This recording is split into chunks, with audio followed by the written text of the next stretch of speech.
Phyllis Synder has lived her entire life in southwestern Colorado. The oldest of 4 children, Phyllis grew up in the same community as her grandparents did, surrounded by a large multi-generational extended family with no end to family gatherings. She attended school in Dove Creek, and like many of her classmates, all 12 years were spent in that small farming and mining community, learning many of life's lessons through participating in 4-H. Phyllis was raised to be a doer and a participator, and that upbringing is instilled in her today. Her dad is a dryland pinto bean and winter wheat farmer who worked off-farm in the winter to make a living and keep his family farm going. Her mom was proud to be a homemaker, and she was also a wonderful helpmate for her dad. She too worked off-farm part-time. It was during her time attending Fort Lewis College that she married a farmer named Sid Snyder in 1967. Phyllis and Sid had known each other's families for many years as they attended the same church. After Sid graduated from Fort Lewis, they lived on Sid's family farm at the edge of Utah at Ucalo. In 1971, Phyllis and Sid moved with their children to their current home north of Cortez, Colorado. There, the Snyders quickly shifted from dryland farming to an irrigated farm operation. Since then, Phyllis and Sid have made many improvements to their operation, from open ditch irrigation to center pivots. It was shortly after moving to Montezuma County that one of their neighbors invited Sid to join the Farm Bureau. At that time, there was an active group of young farmers, a strong county organization, and a busy women's committee.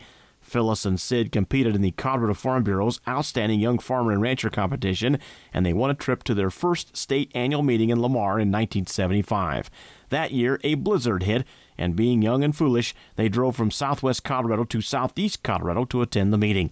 And that was the beginning of a long and very rewarding service to agriculture and to the Farm Bureau.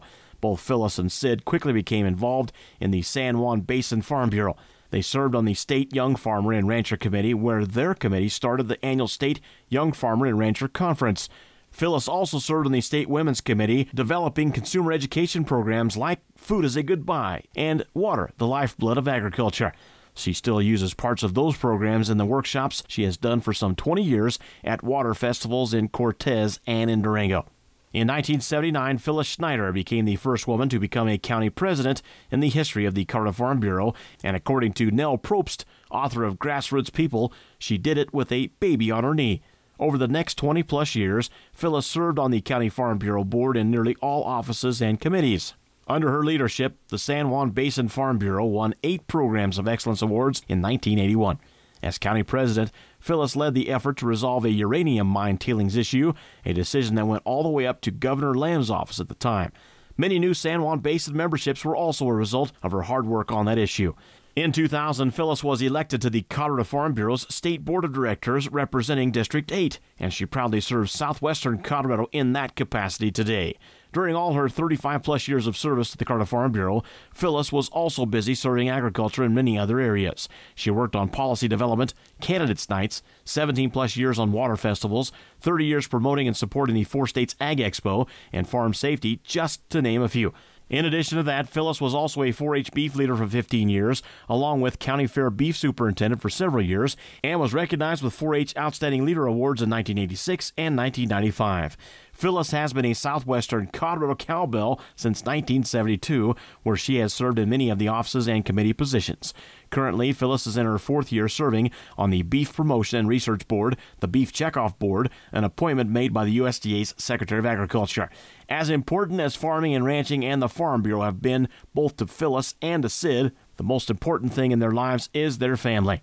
Their daughter, Carol Baumgardner, is an active member of the Farm Bureau herself. She works for Hospice of Montezuma, and her Duffy is a cabinet maker, while they both work on the farm and ranch and have 3 children.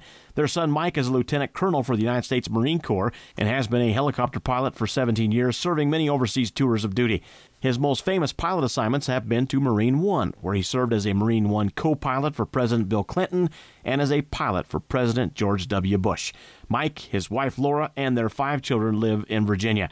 Scott and Shauna, along with their son, live in Dove Creek, as Scott puts his Colorado School of Mines engineering knowledge to work, commuting to the oil fields in North Dakota. James, Carrie, and their 4 children live on the farm, where James is putting his production agriculture degree from CSU to work. Phyllis is proud of the fact that all of her 4 adult children have an active and current producer membership in Colorado's Farm Bureau. Her life experiences have taught her to be an organizer, participator, and to have a commitment to organizations that get things done. This is what keeps her going year after year. Phyllis is quick to point out that she could not have served the Colorado Farm Bureau and agriculture without the support of her partner, Sid. He is the one to make do when she is gone for 2 or 3 days at a time to yet another Farm Bureau event or program. Her family and friends have always supported, assisted, and encouraged her, and she hopes to continue representing agriculture and the Colorado Farm Bureau in many more ways and for many more years. This year's winner of the 2012 Service to Agriculture Award for Inside the Farm Bureau goes to Phyllis Synder.